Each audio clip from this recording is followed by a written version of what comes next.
സ്വർണ്ണക്കവർച്ച കേസിൽ പത്മകുമാറിനായി പ്രത്യേക അന്വേഷണ സംഘം കസ്റ്റഡി അപേക്ഷ നൽകും. കേസിലെ തുടർ നടപടികൾക്ക് പത്മകുമാറിനെ കസ്റ്റഡിയിൽ ചോദ്യം ചെയ്യേണ്ടത് അനിവാര്യമെന്ന് കോടതിയെ ബോധ്യപ്പെടുത്തും. പത്മകുമാറിനെ കസ്റ്റഡിയിൽ വാങ്ങിയ ശേഷമായിരിക്കും ദേവസ്വം മുൻ മന്ത്രി കടകംപള്ളി സുരേന്ദ്രനെ SIT ചോദ്യം ചെയ്യുക. വിവരങ്ങളുമായി പ്രജിത്ത് മോഹനൻ ഒപ്പം ചേരുന്നു. പ്രജിത്ത്, പത്മകുമാറിനെ കൂടുതലായി ചോദ്യം ചെയ്യണം, അതായത് മണിക്കൂറുകൾ ചോദ്യം ചെയ്ത് അകത്താകുന്നു. അപ്പോൾ പ്രഥമ ദൃഷ്ട്യാ തന്നെ പത്മകുമാറിൻ്റെ പങ്ക് SIT സംഘത്തിന് വ്യക്തമാകുന്നു. ഇനിയും കസ്റ്റഡിയിൽ വാങ്ങി ചോദ്യം ചെയ്യണമെങ്കിൽ ഇനി ആര് എന്ന ചോദ്യത്തിലേക്കല്ലേ അത് പോകുന്നത്?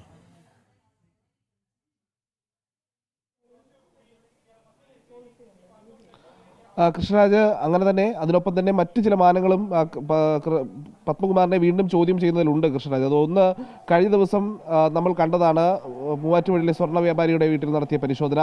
ഇന്നലെയും ഇന്നുമായി ഇപ്പോൾ പത്മകുമാറിൻ്റെ വീട്ടിൽ നടത്തിയ പരിശോധന. അങ്ങനെ ഈ പരിശോധനയിലൊക്കെ പിടിച്ചെടുക്കുന്ന തെളിവുകളും രേഖകളും ഒക്കെ ഈ അന്വേഷണത്തിൽ നിർണായകമാണ്.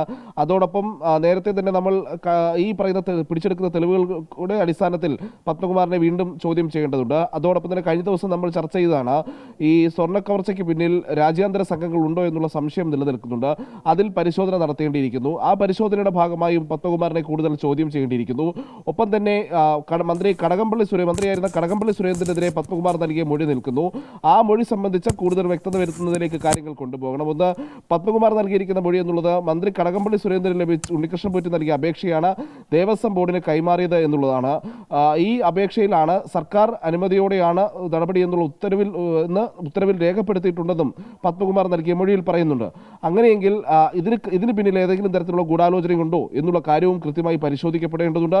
അതിൽ വീണ്ടും ആവർത്തിച്ചുള്ള ചോദ്യങ്ങൾക്ക് പത്മകുമാർ വിധേയനാകേണ്ടി വരും. പ്രത്യേകിച്ച് എങ്ങനെയാണ് ഒരു ദേവസ്വം ബോർഡ് ഉത്തരവിലൊക്കെ ഈ പറയുന്ന രീതിയിൽ സർക്കാർ അനുമതി എന്ന് രേഖപ്പെടുത്തുക തുടങ്ങിയിട്ടുള്ള വിവിധ സംശയങ്ങൾ അവിടെ നിലനിൽക്കുന്നുണ്ട്. അപ്പോൾ സ്വാഭാവികമായും അത് സംബന്ധിച്ച കാര്യങ്ങളിലൊക്കെയുള്ള ചോദ്യങ്ങൾ ഉണ്ടാകും. വീണ്ടും കടകംപള്ളി സുരേന്ദ്രനുമായി ബന്ധപ്പെട്ട കാര്യങ്ങളിൽ കൂടുതൽ ശ്രദ്ധ കേന്ദ്രീകരിച്ചുള്ള ചോദ്യം ചെയ്യൽ ഈ പത്മകുമാറിനെ വീണ്ടും കസ്റ്റഡിയിലെടുക്കുന്നതോടെ ഉണ്ടാകുമെന്നുള്ള കാര്യമുണ്ട്. എന്നെങ്കിൽ മാത്രമേ കടകംപള്ളി സുരേന്ദ്രനുമായി ബന്ധപ്പെട്ട കാര്യങ്ങളിൽ കൂടുതൽ വ്യക്തത വരുത്താൻ കഴിയുക എന്നുള്ളതും അന്വേഷണ സംഘത്തിന് അറിയാം. അതിനുശേഷമായിരിക്കും മന്ത്രി കടകംപള്ളി സുരേന്ദ്രന്റെ വളരെ പ്രധാനപ്പെട്ട ചില വാർത്തകൾ വരുന്നുണ്ട്. അതായത് കൂടുതൽ പേർക്ക് പങ്കുണ്ടെന്ന് SIT പറയുന്നു. നടന്നത് മാസങ്ങൾ നീണ്ട ഗൂഢാലോചനയാണ്. കൂടുതൽ സ്വർണം കടത്താൻ ലക്ഷ്യമിട്ടു.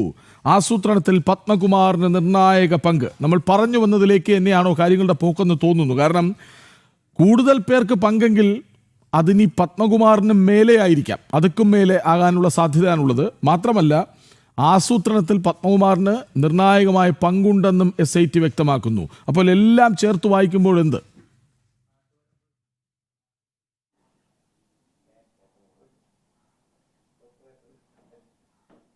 സ്വാഭാവികമായും ജനൻ TV ആദ്യം മുതൽ ഇക്കാര്യം പറഞ്ഞുകൊണ്ടിരിക്കുന്നുണ്ട്. കാരണം പത്മകുമാറിനെ പോലെ പാർട്ടിക്കെന്നും വിധേയനായി നിൽക്കുന്ന, പാർട്ടി പറയുന്നതിനപ്പുറത്തേക്ക് കാര്യങ്ങളൊന്നും ചെയ്യാത്ത ഒരാൾ ഒറ്റയ്ക്ക് ഇത്ര വലിയൊരു സ്വർണ്ണക്കവർച്ച ആസൂത്രണം ചെയ്യുമെന്ന് നമുക്ക് കരുതാൻ വയ്യ.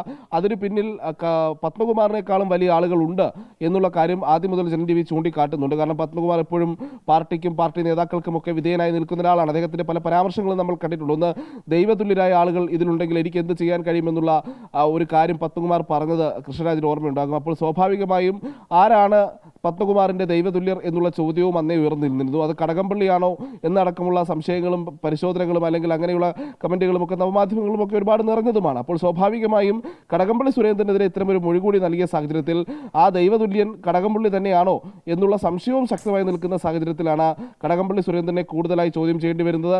ഇപ്പോൾ SITയുടെ ഭാഗത്ത് നിന്ന് SITയുടേതായി വരുന്ന ഈ പുതിയ വെളിപ്പെടുത്തലുകൾ അല്ലെങ്കിൽ പുതിയ വാർത്തകൾ വെച്ച് നോക്കുമ്പോഴും അന്വേഷണത്തിന്റെ ഭാഗമായി കൂടുതൽ പേർ ഈ സ്വർണ്ണക്കവർച്ചയുടെ ഭാഗമായിട്ടുണ്ട് എന്നുള്ള കണ്ടെത്തലിലേക്ക് SIT പോകുന്നുണ്ട് എന്നുള്ളത് തന്നെയാണ്. കാരണം കഴിഞ്ഞ ദിവസം ഈ പറയുന്ന സ്വർണ്ണ വ്യാപാരിയുടെ വീട്ടിലടക്കം നടത്തിയ പരിശോധനയിൽ ഇതുവരെ പിക്ചറിലേ ഇല്ലാതിരുന്ന ഒരാൾ പെട്ടെന്ന് ഈ സ്വർണ്ണക്കവർച്ചയുടെ അന്വേഷണത്തിന്റെ പരിധിയിലേക്ക് വരുന്നു. അവിടെ പരിശോധന നടക്കുന്നു. ആ പരിശോധനയ്ക്കൊപ്പം ഈ പറയുന്ന സ്വർണ്ണക്കവർച്ച സംഘങ്ങളെ തന്നെ സംശയിക്കുന്ന രീതിയിലേക്ക്, രാജ്യാന്തര സംഘങ്ങളെ തന്നെ സംശയിക്കുന്ന രീതിയിലേക്കും അന്വേഷണ സംഘം പോകുന്നു. അപ്പോൾ സ്വാഭാവികമായും കേരളത്തിൽ തന്നെയുള്ള പല ആളുകളും ഈ ഗൂഢാലോചനയുടെ ഭാഗമായിട്ടുണ്ട് എന്നുള്ള കൃത്യമായ വിവരങ്ങൾ കൂടിയാണ് അന്വേഷണ സംഘത്തിന് ലഭ്യമാകുന്നത് എന്നുള്ളത് നമ്മൾ മനസ്സിലാക്കേണ്ടിയിരിക്കുന്നു. ആ വിവരങ്ങളുടെ അടിസ്ഥാനത്തിൽ തന്നെയാണ് കഴിഞ്ഞ ദിവസം ഈ സ്വർണ്ണ വ്യാപാരിയുടെ വീട്ടിലടക്കം പ്രത്യേക അന്വേഷണ സംഘം പരിശോധന നടത്തിയെന്ന് നമ്മൾ അനുമാനിക്കേണ്ടതുണ്ട്. അതിന്റെ ഭാഗമായിട്ടാണ് ഈ കൂടുതൽ സംഘങ്ങൾ അല്ലെങ്കിൽ കൂടുതൽ ആളുകൾ ഈ പറയുന്ന സ്വർണ്ണ കവർച്ചയിൽ ഉൾപ്പെട്ടിട്ടുണ്ട് എന്ന നിലയിലേക്കുള്ള കണ്ടെത്തലിലേക്ക് അന്വേഷണ സംഘം പോകുന്നത്.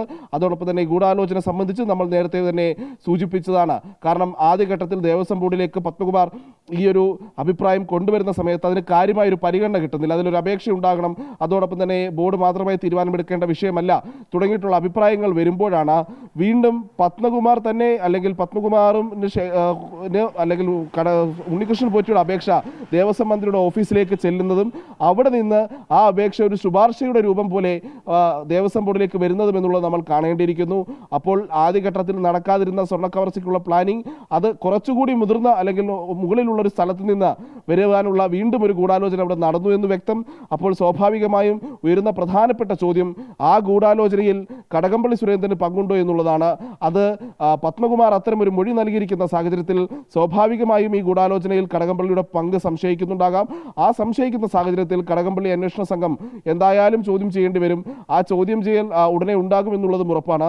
അതിനിടയിലാണ് ഇത്തരത്തിലുള്ള പുതിയ വാർത്തകളും പുറത്തു വന്നുകൊണ്ടിരിക്കുന്നത്. കൃഷ്ണരാജ്, ശരി, ഏതായാലും കൂടുതൽ പേർക്ക് പങ്കുണ്ട് എന്ന തരത്തിലേക്ക് SIT അന്വേഷണം എത്തുകയാണ്. അത് കടകംപള്ളിയാണോ എന്ന സംശയം ബലപ്പെടുന്നു. കടകംപള്ളിയെ ചോദ്യം ചെയ്യും എന്ന വാർത്തകൾ വരുന്നു.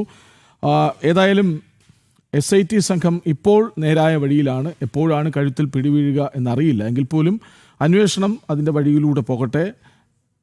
അയ്യപ്പൻ്റെ സ്വർണം മോഷ്ടിക്കാൻ ശ്രമിച്ചവരൊക്കെ പിടിയിലാകട്ടെ.